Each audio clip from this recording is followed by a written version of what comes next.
You will get one as soon as I get it. As soon as I get stuff back, you'll get progress report, get you caught up with how everything's going. That'll have your last project in it, the confidence project. It'll also have whatever quizzes you guys did last week in it, those p-value quizzes. It's great. I actually got an email from one of the tutors about the last couple quizzes you guys turned in last week, the p-value quizzes. I don't think a whole lot of you did them, and that's okay. That's okay. I found a new one I want to make for you guys for next week. We keep bees at home, and there's a big petition going around right now. They want to petition Lowe's to stop using these things called neonics. Have you heard of this? These kind of pesticides called neonics. They're, so, do you understand? Have you heard? I don't understand. Have you heard over the past decade or so about colony collapse disorder in honeybees? Yeah. You may have heard this.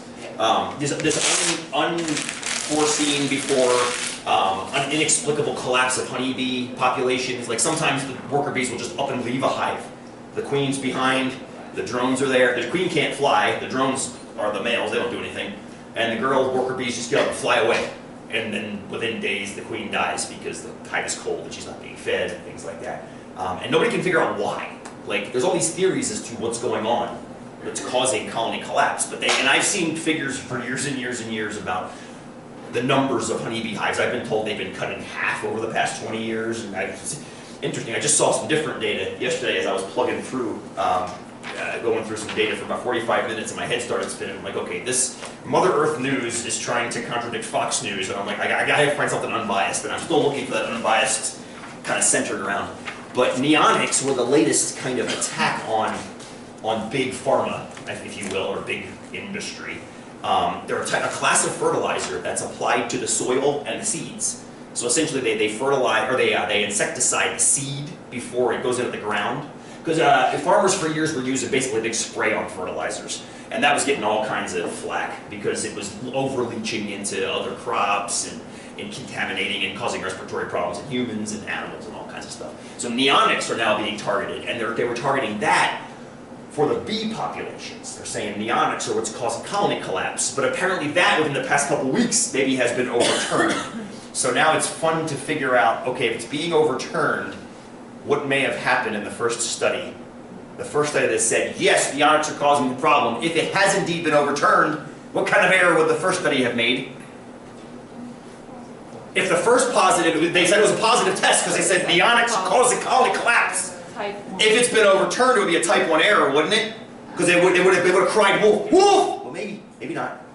So, I don't know. I'm still digging. This is the thing about type 1s and type 2s. You never know if it's right or not. You never know if you made one. You never know if a positive test result is a false positive or a true positive. You can only look at it probabilistically. There's a 5% chance, roughly, of a false positive. And that study may have been one. I don't know. I got to go find the source data. I did look at some sampling issues in one of the studies. One of the studies actually placed the neonics directly on the brains of the honeybee. And then said or the bumblebees. They said it's bad for bumblebees if you put it directly on the brain. Well, yeah, if you put neonic directly on my brain, it's bad for me too. I mean, can you argue that when a honeybee encounters that pesticide in the system of the plant that it was fertilized with or insecticided with, that it would get to its brain? I don't know. I don't know enough about science to know that. But I do know that's not how they get pollen. They don't open their brain and go, and then close their brain back up again. So I got some homework to do. But once I find some p-values in the studies, they're going to have another quiz. It might be your exam, actually, by the time I get to it. I also promised you guys another p-value quiz involving that Excel spreadsheet. Yeah, it's not going to happen until your exam. But you will have a problem to play with. You'll have a problem to play with that Excel spreadsheet from last week that I was showing you guys. Yeah, it's just not going to happen in the next 2 weeks. It's just going to take too long to put together, which I'm stoked about, because it's a worthwhile problem, at least in my mind. So you'll encounter it in a couple weeks. So anyway, long story short. Do you ever get bored? I mean, how can you get bored with this stuff? I mean, like 5 minutes in your life where you're like, wow, I don't think to do. Oh no, I have a 6-year-old. He took away all that time. I actually sat down on the couch last night. We had a big fire outside. He went in and put his pajamas on. I sat down on the couch for like 5 minutes and it felt so weird. Like I shouldn't be sitting down. I should be doing something. And then I realized I had to take a shower. I smelled like smoke. It's like, oh, I feel better now. Do something. I'm like an Australian shepherd. You can't just sit still. You gotta go herd something. Yeah, otherwise you get without a tail. What's that? Otherwise you get in trouble. Well, otherwise I think I'd fall asleep. Honestly, I think I'd just pass out. Anyway, so how did that start? Oh, p-values. Yes, p-value quizzes. One of the tutors sent me an email and said, shouldn't the p-value always be 5%? This is a good question. I'm going to ask you guys to answer this question that the tutor asked me. Shouldn't the p-value of a study always be 5%? And I said, well, why would you think that? Just get curious. Why would you process that? And she said, she, I forget who now, said, because you set your significance level at 5%. Generally, right? We use 95% confidence, and we've been kind of using that as a default setting, 95% confidence. So that means the only time you're going to get a type 1 possible error, which means a positive test result, is when your data values come back in that little corner of the curve, which is 5%. So shouldn't the p-value be 5%? So that's a great question. I now turn around to you guys. Why isn't it? It's a great question with actually great rationale. So why shouldn't you just put the p-value, for every p-value you just put 5%? You notice that some studies put less than 5% in their findings. They'll put p is less than 5%, less than 5%. But that's just say it equals 5%. So what's wrong with saying that? What is your gut telling you right now? What is your gut telling you right now? Because give me, Austin?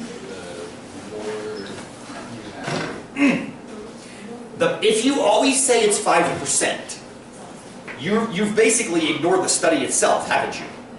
I mean, right? Exactly. If you always say it's 5%, you've ignored the entire study. Remember what the p-value is in words. It's the probability, that's what the p stands for. It's the chance that you got data that was significantly more extremely different than you were expecting to get.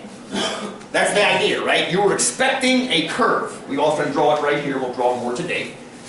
Draw it right here. And the p-value being small means that our data significantly differed from that. P-values being large, they significantly landed essentially on the same curve. But if you ignore the sample completely, you've ignored what the p-value actually means. And it was great because once we talked through like we just did with that, just mentioning the sample, the tutor was like, oh God, yeah, okay. But you see, that's how easy it is to get lost in the jargon, right? It's so easy to get lost in the jargon, which is why we take our time and have that template and go through the types of error and always, always, always focus on what the p-value means at the end of the day and where the data is likely to have landed with respect to the hypothesis, or the null hypothesis curve. Good. So a great question. It came up from the tutoring center. So in case the tutors ask you questions like that, just get the discussion. Don't say no or yes and stop there. Get into a discussion. Why? Why do you think it's 5% always? That's the chance of being wrong, because that's a chance of an outlier if you define it at 95% confidence. But your data can land anywhere on that curve, not just at the 5% marker. And that's what we're measuring. Does that make sense? Hopefully that process is okay. Decent. Okay, good. Good. Di asked a very good question. I'm going to come back to it if it's okay, Di. Because we'll do it in context if that's okay. And I think it makes more sense to do it that way.